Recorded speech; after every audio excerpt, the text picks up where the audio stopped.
Hi guys, welcome to my channel. இது வரைக்கும் என்னுடைய சேனலை சப்ஸ்கிரைப் பண்ணாதவங்க சப்ஸ்கிரைப் பண்ணி விடுங்க. பக்கத்தில் உள்ள பெல் பட்டனை கிளிக் பண்ணி விடுங்க. இன்றைக்கி நாம் ரொம்ப டேஸ்டியான மொறுமொறுப்பான உருளைக்கிழங்குல வச்சு நம்ம ரெசிபி பார்க்க போகிறோங்க. பொட்டேட்டோ ஸ்நாக்ஸ் தாங்க உங்களுக்கு இன்றைக்கி காமிச்சு தர போகிறேங்க. உருளைக்கிழங்குல தோலெல்லாம் சீவி நீட்டாக அழகாக வச்சுருக்கோங்க. இதை நீள் வாக்கில் நாம் கட் பண்ணி எடுக்கலாங்க. பொட்டேட்டோவை நீள் வாக்கில் கட் பண்ணி வச்சுருக்கோங்க. இது நாம் ஒரு பாத்திரத்தில் கொஞ்சமாக தண்ணீர் சேர்த்து உப்பு போட்டு வேக வைக்கலாங்க. நீள் வாக்கில் வெட்டு வச்சுருந்த உருளைக்கிழங்கு நாம் தண்ணியில் சேர்த்துட்டோங்க. இது 3 மினிட்ஸுக்கு தண்ணி நல்லா கொதிக்க விட்டு எடுக்கலாங்க. 3 மினிட்ஸ் ஆயாச்சுங்க.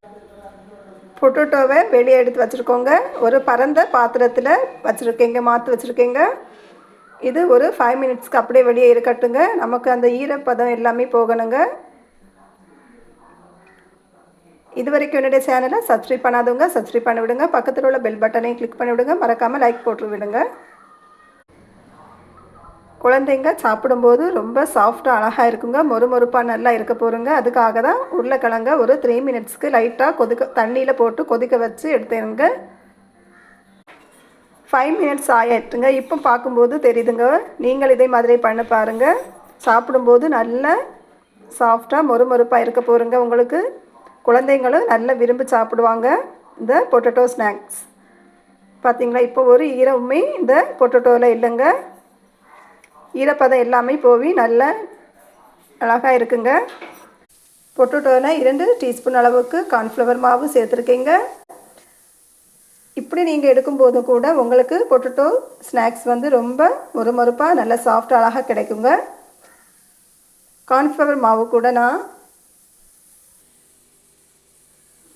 மசாலாவை சேர்த்துட்டோங்க.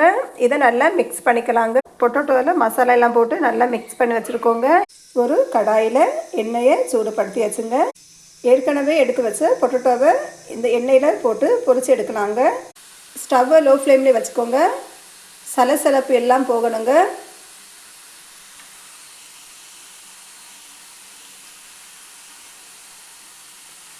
சலசலப்பு எல்லாம் போகட்டுங்க. அது வரைக்கும் பொரியட்டுங்க. ஸ்டவ்வை லோ ஃப்ளேம்லேயே வச்சுக்கோங்க.